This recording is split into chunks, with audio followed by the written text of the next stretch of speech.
The massive council chamber on Nexus Prime buzzed with the sounds of hundreds of alien voices.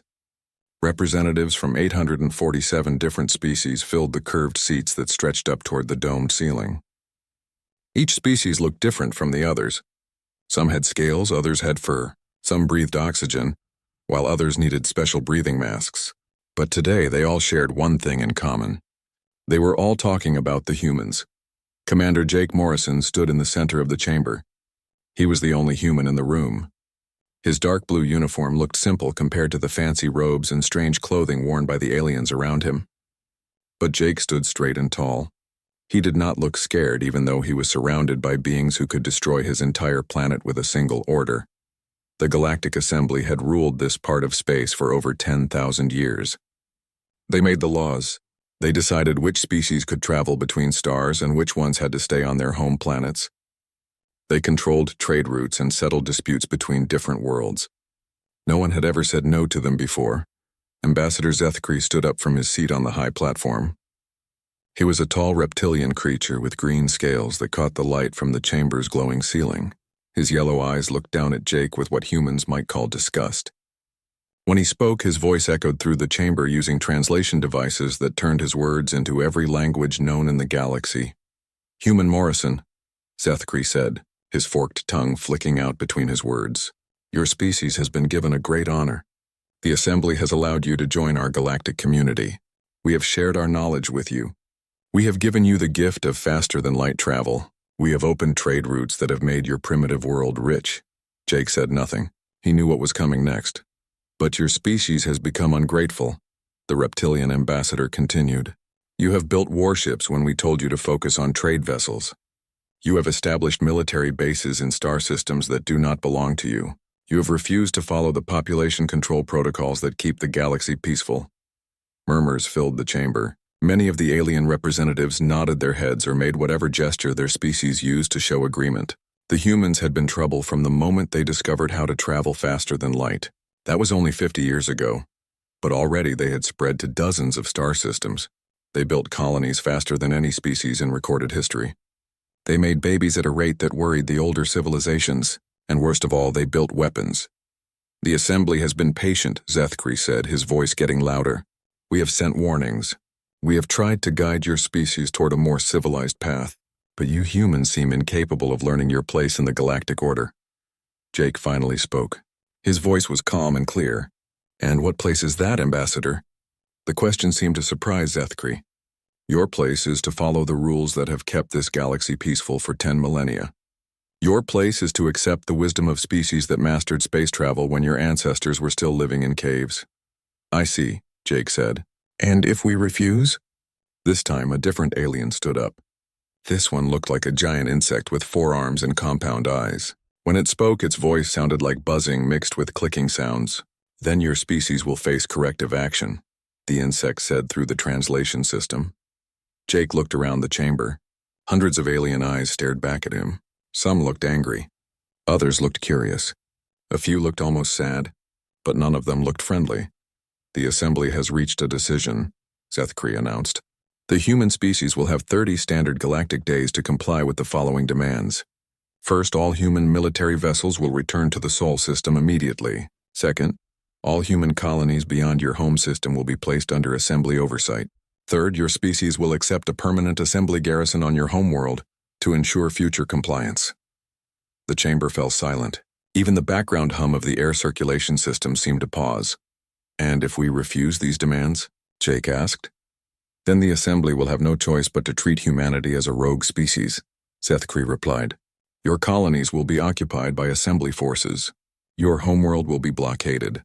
Your species will be restricted to your original planet until you learn to follow galactic law." Jake nodded slowly. He had expected something like this. Earth's leaders had known this day would come. The humans had been growing too fast and too strong for the older species to ignore. But what the Assembly did not understand was that humans did not like being told what to do, especially not by aliens who thought they were better than everyone else. "I will carry your message to my government," Jake said, "but I think you should know something about humans before I go." "What is that?" Zethkri asked. "We have a saying on Earth," Jake replied.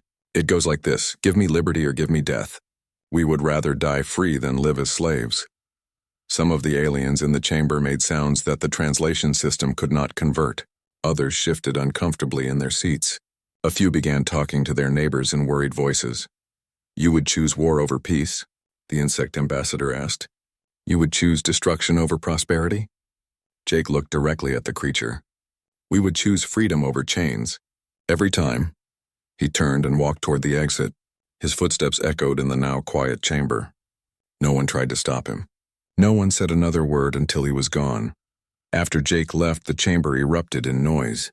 Representatives shouted at each other in dozens of different languages. Some demanded immediate military action against the humans. Others worried about the cost of a war. A few wondered if they had made a mistake, but none of them truly understood what they had just done. They thought they were dealing with another young species that would bow to pressure like all the others before them. They had no idea that they had just declared war on the most stubborn, creative, and dangerous species the galaxy had ever seen. In 30 days, they would learn the truth about humans.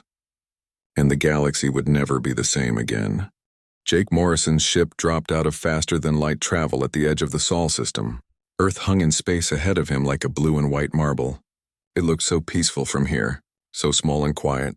But Jake knew that in the 3 days since he left Nexus Prime, his homeworld had become something very different.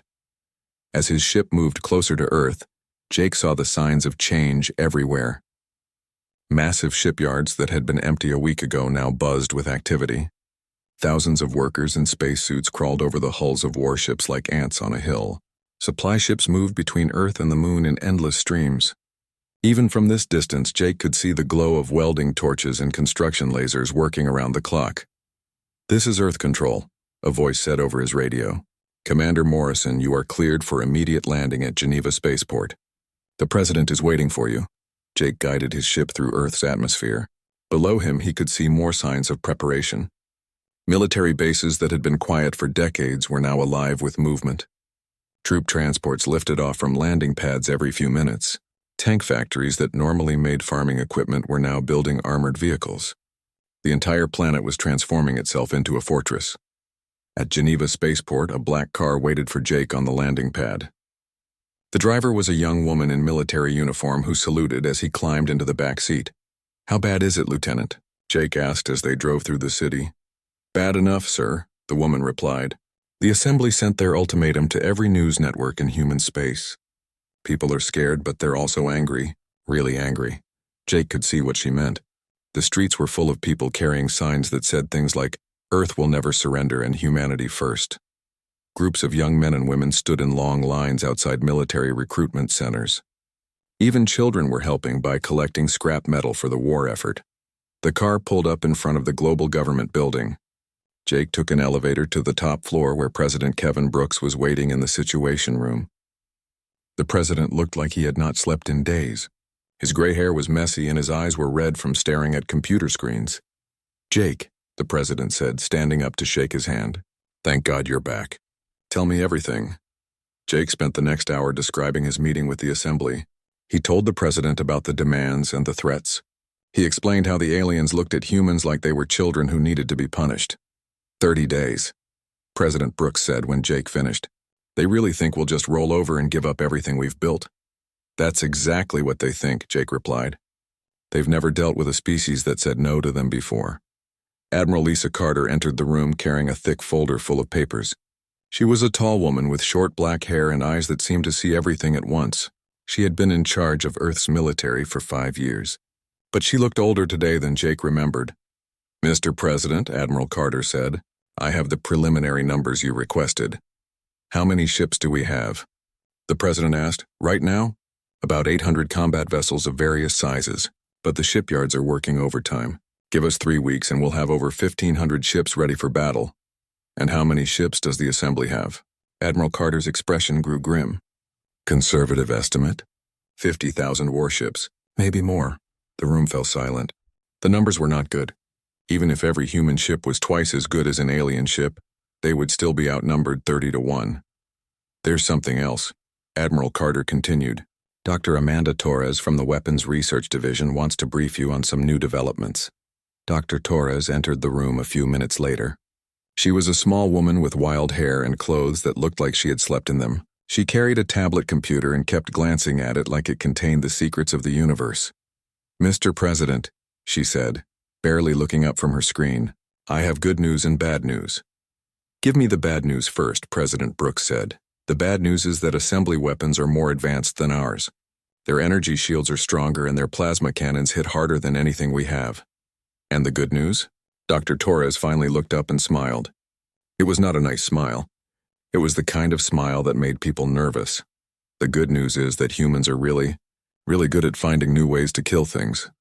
She touched her tablet and a holographic display appeared in the air above the table. It showed a strange-looking device that seemed to bend light around itself. "This is a quantum disruptor," Dr. Torres explained. "It doesn't destroy enemy shields. It makes them forget they exist. The alien ship's computer thinks the shields are still working, but in reality, they're completely defenseless." She touched the screen again and the display changed to show another device. "And this is a phase cannon. Instead of trying to punch through armor, it phases the energy beam so that it passes right through solid matter. The beam hits the inside of the enemy ship without damaging the hull. Very effective against crew members." President Brooks stared at the displays. "How long before we can put these on our ships?" "They're already being installed on the new vessels," Dr. Torres said. "The older ships will be retrofitted within 2 weeks." Admiral Carter pulled out another set of papers. "We also have a new strategy, Mr. President. Instead of trying to fight the assembly in a traditional space battle, we're going to use hit-and-run tactics. Strike fast, cause damage, and disappear before they can respond. Like guerrilla warfare," the President said. "Exactly, but in space." Over the next several hours, Jake listened as Earth's leaders planned for war. They talked about which star systems to defend and which ones to abandon. They discussed evacuation plans for human colonies that were too far from Earth to protect. They argued about whether to try diplomacy one more time or start shooting immediately. Finally, President Brooks stood up. "Gentlemen and ladies," he said, "I think we've heard enough. The Assembly wants us to surrender our freedom. They want us to become their pets. They think we're too young and stupid to govern ourselves." He walked to the window and looked out at the city below. People were still marching in the streets. Children were still collecting scrap metal. Old men and women were signing up to work in ammunition factories. "But they don't understand humans," the President continued. "They don't know our history. They've never heard of the American Revolution or the French Resistance or the Warsaw Ghetto Uprising. They think that because they're older and stronger, we'll just give up." He turned back to face the room. "Well, they're about to learn something about human nature. We don't give up. We don't surrender. And we definitely don't bow down to bullies." Admiral Carter nodded. "What are your orders, Mr. President?" "Send a message to every human colony in the galaxy," President Brooks said. "Tell them to prepare for war. Tell them that Earth will never surrender. And tell them that in 30 days, we're going to show the Assembly what happens when you threaten human freedom." Outside the window, the first stars were beginning to appear in the evening sky. Somewhere out there, alien fleets were preparing to invade human space. But down on Earth, 8 billion humans were getting ready to fight back. The Assembly had made one very big mistake. They thought humans would be easy to defeat. They were about to learn how wrong they were. Admiral Tony Rodriguez stood on the bridge of the UES Defiance and watched the enemy fleet approach on his main screen. 200 Assembly warships had just dropped out of faster-than-light travel at the edge of the Kepler system. They moved in perfect formation, like dancers performing a routine they had practiced 1,000 times. "Sir," his communications officer said, "we're receiving a transmission from the Assembly fleet." "Put it on screen," Rodriguez ordered. A reptilian face appeared on the main display. This alien wore a fancy uniform covered in medals and symbols that meant nothing to humans. When he spoke, his voice was full of confidence and authority. "Human vessels," the alien commander said. "This is Fleet Commander Zarthul of the Galactic Assembly. You are ordered to surrender immediately. Lower your shields and prepare to be boarded. Any resistance will be met with overwhelming force." Rodriguez looked around his bridge. His crew was young, mostly people in their 20s and 30s. Many of them had never been in a real battle before, but none of them looked scared. If anything, they looked eager. "Open a channel," Rodriguez said. The image of Zarthul appeared again, waiting for the human response. "Commander Zarthul," Rodriguez said, This is Admiral Rodriguez of the Human Defense Force. You are in human space without permission. You have 30 seconds to turn around and leave, or we will open fire. Zarthul made a sound that might have been laughter. Admiral, you have 45 ships. I have 200. Your surrender is inevitable. Do not force me to destroy you. Rodriguez smiled. It was not a friendly smile. Commander, you have 200 ships. But you've never fought humans before. You're about to learn why that matters. He cut the transmission and turned to his crew. All ships, this is Admiral Rodriguez. Remember your training. Remember what we're fighting for. And remember that the galaxy is watching. Today we show them what humans can do. The assembly fleet moved forward in their perfect formation. They had fought dozens of wars against dozens of different species. They always won the same way. They used their superior numbers and superior technology to crush any resistance quickly and efficiently. No species had ever lasted more than a few hours against an assembly fleet this size. But as they got closer to the human ships, strange things began to happen. The human vessels suddenly scattered in all directions. Instead of forming a defensive line like every other species did, they spread out across the entire system. Some ships hid behind asteroids. Others positioned themselves near the system's star where the heat and radiation would make them hard to detect. What are they doing? Zarthul asked his tactical officer. Unknown, sir, the officer replied. This is not a standard defensive formation. Before Zarthul could respond, the humans attacked. Captain Susan Clark led the first wave. Her fighter squadron had launched from hidden positions behind the largest moon in the system. 30 small ships suddenly appeared on the assembly sensors, moving faster than anything the aliens had ever seen. All fighters, Susan said over the radio. Remember the plan. Hit hard, hit fast, and get out before they know what happened. Her fighters dove toward the assembly fleet like arrows shot from a bow, but instead of trying to engage in a dogfight, they did something unexpected. Each fighter aimed itself directly at an assembly warship and accelerated to maximum speed. They're conducting suicide runs, Zarthul's tactical officer reported. These humans are insane, but the fighters were not planning to die. At the last possible moment, each human pilot fired a new type of missile and then veered away. The missiles were small and moved so fast that the assembly point defense systems could not track them. They slammed into the alien ships and exploded with devastating force. Lieutenant Alex Turner was the youngest pilot in the squadron. He was only 22 years old and had been flying combat missions for less than a year. But today, he did something that would be remembered for centuries. Alex's target was an assembly dreadnought, a massive ship 3 times larger than anything humans had ever built. The ship's shields were supposed to be impenetrable. Its armor was supposed to be the strongest in the galaxy. But Alex had been trained on Dr. Torres's new weapons, and he knew exactly where to hit. He fired his quantum disruptor missile directly at the dreadnought's shield generator. The missile passed through the energy shields like they were not even there. It struck the generator and exploded, taking out the ship's entire defensive system in one hit. Then Alex did something even more dangerous. Instead of flying away, he turned around and made another attack run. This time he fired a phase cannon directly at the ship's bridge.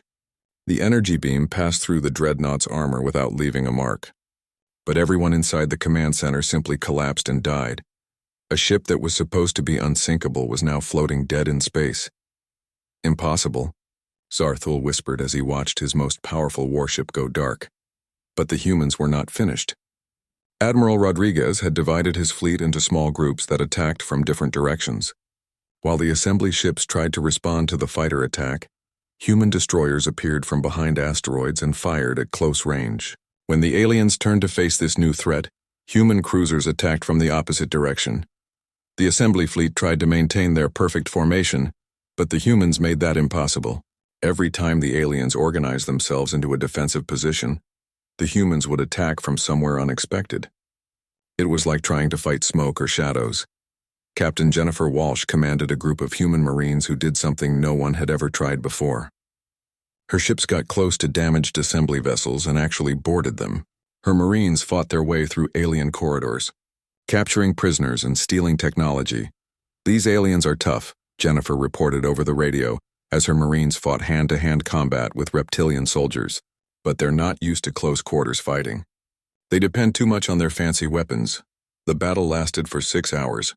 When it was over, The assembly fleet had lost 120 ships. The humans had lost only 9 vessels, and most of those crews had been rescued by other human ships. Zarthul stared at his tactical display in disbelief. Half of his fleet was gone. The other half was damaged and demoralized. His own ship had taken multiple hits and was barely functional. "Open a channel to the human fleet," he ordered. Admiral Rodriguez appeared on Zarthul's screen. The human commander looked tired but satisfied. "What do you want?" Rodriguez asked. I want to understand," Zarthul said. "How did you do this?" "Our ships are better. Our weapons are more advanced. Our tactics have worked for 10,000 years. Rodriguez nodded. "Your tactics worked against other aliens, but you've never fought humans before. We don't fight the way you expect us to fight. We don't follow the rules that everyone else follows." "But why?" Zarthul asked. "Why do you fight so hard? Why do you take such risks?" "Because this is our home," Rodriguez replied. "These are our colonies. These are our people, and we will never let anyone take them away from us." Zarthul transmitted his surrender a few minutes later. The remaining assembly ships limped away from the Kepler system, carrying news of the defeat back to Nexus Prime. Within hours, every species in the galaxy knew what had happened. The humans had defeated an assembly fleet. They had done the impossible, but more importantly, they had done it in a way that showed they were not like other species. They were unpredictable. They were creative.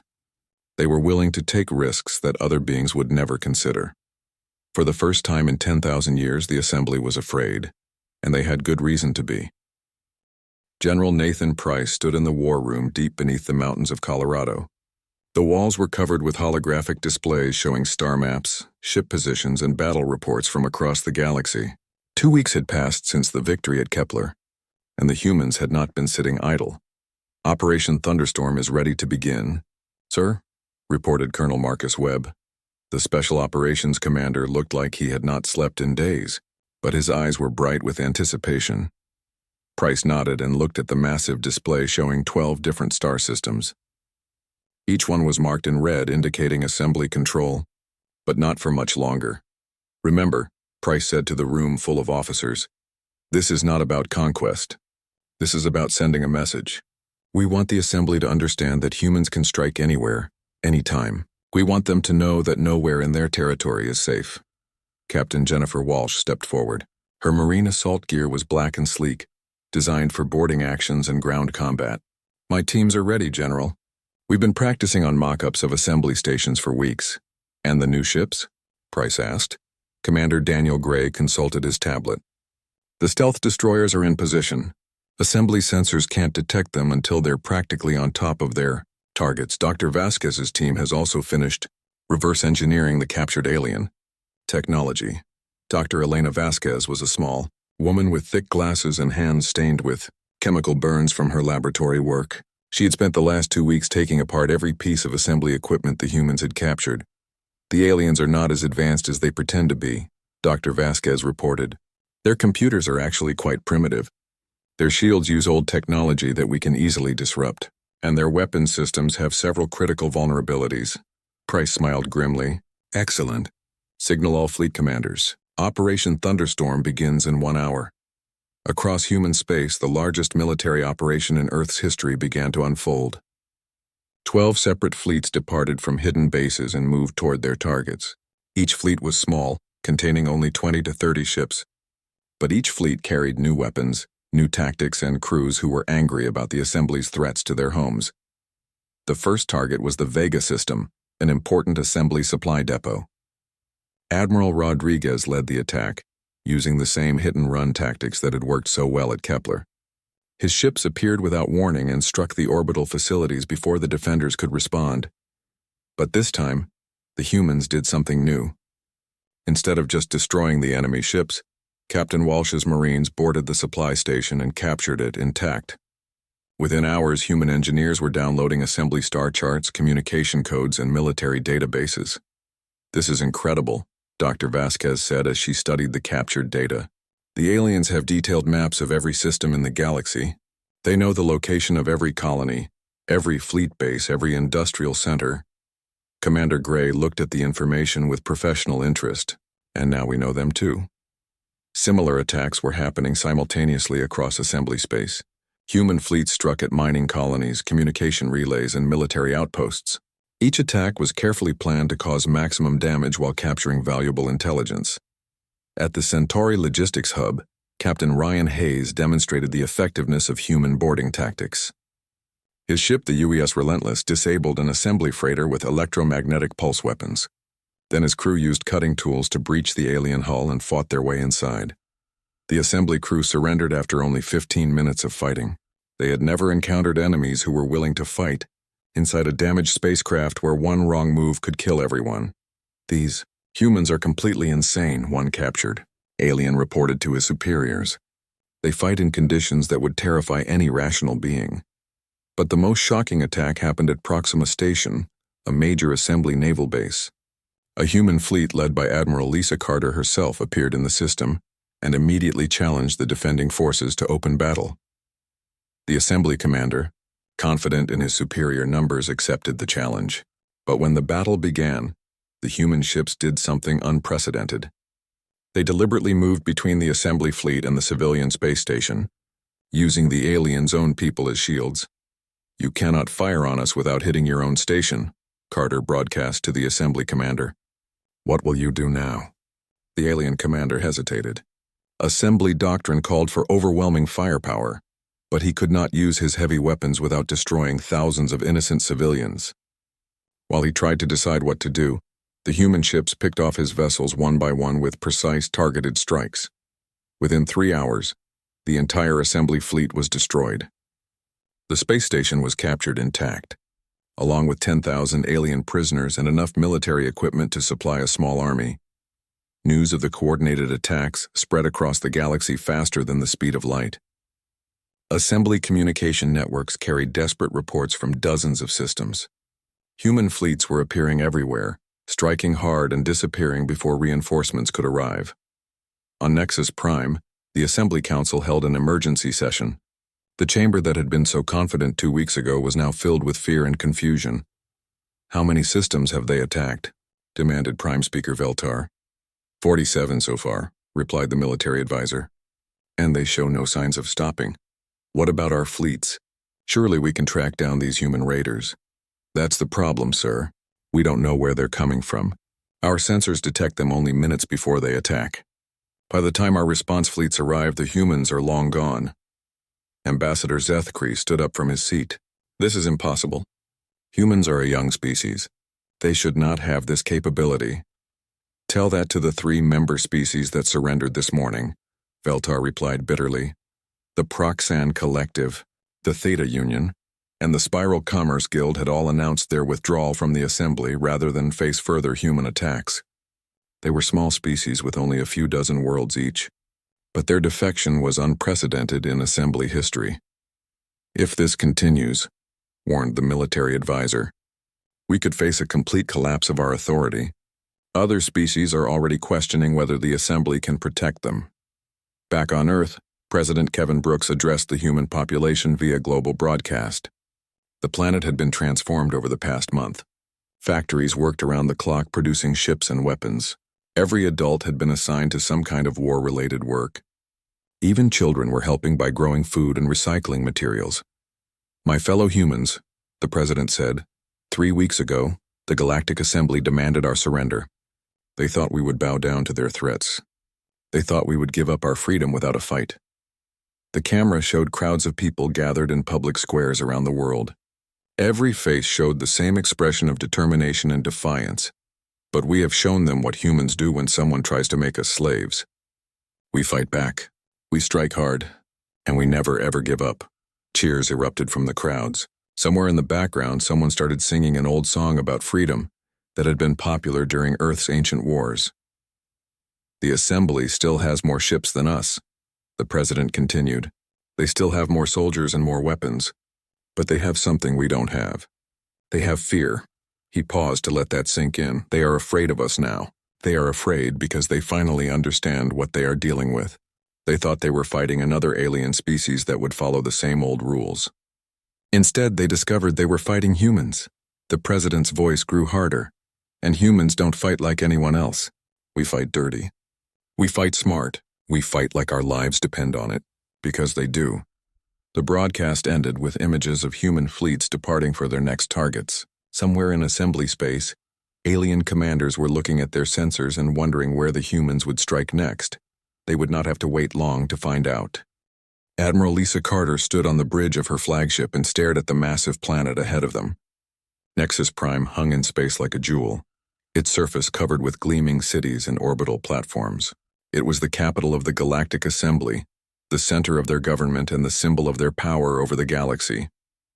Today, it was about to become something else. Today, it was going to become the place where humanity announced its arrival as a major galactic power. Enemy fleet is responding to our presence. Admiral, reported Captain Rachel Young, Carter's second-in-command. They're moving to intercept us. Carter looked at her tactical display. The Assembly had gathered over 300 warships to defend their capital world. It was the largest fleet they had assembled since the war began. Every ship was painted in bright colors and covered with symbols meant to intimidate enemies. They moved in perfect formation just like they always did. Signal the fleet, Carter ordered. All ships are to maintain current course. No aggressive moves until I give the order. The human fleet was much smaller than the defending force. Only 80 ships had made the journey to Nexus Prime. But these were not the same ships that had fought at Kepler 6 weeks ago. These vessels had been upgraded with every piece of alien technology the humans had captured. They carried the most advanced weapons Earth had ever built, and they were crewed by veterans who had been fighting assembly forces across the galaxy. Incoming transmission from the assembly fleet, Young reported. Put it on screen. The image that appeared showed an alien that Carter had never seen before. This creature looked like a cross between a jellyfish and a tree, with tentacles that glowed with bioluminescent patterns. When it spoke, its voice sounded like wind chimes mixed with whale song. Human vessels, the alien said. I am Fleet Admiral Morden of the Assembly Defense Force. You are ordered to surrender immediately. You are heavily outnumbered and far from any hope of rescue. This is your only chance to avoid complete destruction. Carter stepped forward so the alien could see her clearly. Admiral Morden, this is Admiral Carter of the Human Defense Force. I'm here to speak with the Assembly Council. You have exactly 10 minutes to clear a path to the planet, or we will clear it ourselves. The alien's tentacles flashed with angry colors. You cannot be serious. You have 80 ships. I have 300. Your defeat is mathematically certain. Admiral, Carter replied calmly. Your people have been fighting this war for 6 weeks. In that time, you've lost over 800 ships to human forces. We've captured dozens of your bases and recruited 3 of your member species to our cause. How has that mathematics been working out for you? She cut the transmission before the alien could respond. For several minutes, the two fleets faced each other across the darkness of space. The assembly ships maintained their perfect formation, while the human vessels spread out in the chaotic pattern that had become their trademark. Then, something unprecedented happened. Without any order being given, the assembly fleet began to withdraw. Admiral, Captain Young said in amazement, they're pulling back. They're not even going to fight. Carter nodded grimly. They've finally learned to be afraid of us. Send a message to President Brooks. Tell him the path to Nexus Prime is clear. An hour later, a single human ship dropped out of faster-than-light travel near the planet. It was not a warship, but a diplomatic vessel carrying President Kevin Brooks and a small team of negotiators. The ship's hull bore the symbols of Earth and the United Nations, marking it as a vessel of peace rather than war. Commander Jake Morrison, who had started this whole conflict with his defiant speech 6 weeks ago, piloted the president's ship through the orbital traffic around Nexus Prime. The space around the planet was crowded with ships from hundreds of different species, all of them trying to get close enough to witness history being made. Mr. President, Jake said as they approached the assembly building, are you sure about this? We could demand that they come to us instead. President Brooks shook his head. No, Jake, we've proven our strength. Now we need to prove our wisdom. We're not here to conquer the galaxy. We're here to take our rightful place in it. The Assembly Council chamber looked very different than it had 6 weeks ago. The confident, dismissive aliens who had once demanded humanity's surrender now sat quietly in their seats. Many of them would not even look at the human delegation as they entered the chamber. Prime Speaker Veltar, the highest-ranking official in the Assembly, stood to address the humans. He was an ancient being whose species had helped found the galactic government thousands of years ago. His voice shook as he spoke. President Brooks, Veltar said. The Assembly recognizes that our previous demands were unreasonable. We are prepared to negotiate a new agreement that respects human sovereignty. President Brooks walked to the center of the chamber, the same spot where Jake Morrison had stood when this all began. But unlike Jake, the president was not alone. He was backed by the most powerful military force the galaxy had seen in centuries. Prime Speaker, President Brooks said, I appreciate your willingness to negotiate. But first, let me make something clear. Humanity is not interested in your permission to exist. We don't need your approval to expand or your blessing to govern ourselves. The chamber fell silent. No one had ever spoken to the Assembly leadership this way before. What we want, the president continued, is recognition. Recognition that humans are equal to any other species in this galaxy. Recognition that we have the right to make our own choices and control our own destiny. Ambassador Zethkri, the reptilian who had delivered the original ultimatum, finally spoke up. And if we refuse? President Brooks smiled. It was not a cruel smile, but it was not entirely friendly either. Then we will continue to demonstrate why that would be a bad idea. My fleets are positioned throughout Assembly space. My Marines have proven they can capture any target we choose. And my scientists are developing new weapons every day. He paused to let that sink in. But I don't think it will come to that. I think you've all learned something important over the past 6 weeks. You've learned that humans don't give up. We don't surrender. And we definitely don't bow down to anyone who thinks they're better than us. The negotiations that followed lasted for 3 days. When they were finished, humanity had gained everything it wanted and more. Earth was granted full membership in the Galactic Assembly, with permanent seats on the ruling council. Human colonies were recognized as sovereign territory, and most importantly, the Assembly agreed to treat humanity as an equal partner, rather than a subordinate species. But the real victory was not written in any treaty. The real victory was the look of respect and fear in the aliens' eyes when they looked at the human delegation. For 10,000 years, the Assembly had ruled through intimidation and superior force. Now they had learned that there was a species in the galaxy that could not be intimidated. Captain Rachel Young stood on the observation deck of the orbital station above Nexus Prime and watched human ships patrol the space around the capital world. 6 weeks ago, these same ships would have been destroyed the moment they appeared in Assembly space. Now they flew freely, their presence a constant reminder of the new reality. Hard to believe it's over, said Dr. Elena Vasquez, who had joined her at the viewing window. Is it over? Rachel asked. Dr. Vasquez smiled. The war is over, but I think this is just the beginning for humanity. We've proven that we belong here. Now we get to decide what we want to do next. Across the galaxy, other species were asking themselves the same question. The humans had changed everything. They had shown that the old order could be challenged. They had proven that even the mighty Assembly could be defeated. Some species saw this as an opportunity. They began reaching out to human diplomats, offering trade agreements and military alliances. They wanted to be friends with the species that had humbled the galaxy's greatest power. Other species saw the humans as a threat. They began forming their own alliances, preparing for the day when humanity might turn its weapons against them. But all of them understood one thing. The galaxy would never be the same again. For the first time in 10,000 years, there was a new power in the universe, and that power was human. On Earth, President Brooks addressed the planet one final time. The war was over, but the work was just beginning. Humanity had claimed its place among the stars, but now it had to prove that it deserved that place. My fellow humans, the president said, we have won our freedom. We have earned our respect. But with that victory comes responsibility. We are no longer a young species hiding on one small planet. We are a galactic power with the ability to shape the future of the universe. He looked directly into the camera, speaking not just to Earth but to every human colony across the galaxy. Let us use that power wisely. Let us build a future where no species has to bow down to another. Let us create a galaxy where freedom and dignity are not privileges to be granted by the strong, but rights that belong to everyone. The camera pulled back to show the president standing in front of a window that looked out at the stars. Somewhere out there, human ships were exploring new worlds and making contact with new species. Somewhere out there, the future was being written. And for the first time in human history, they were the ones holding the pen.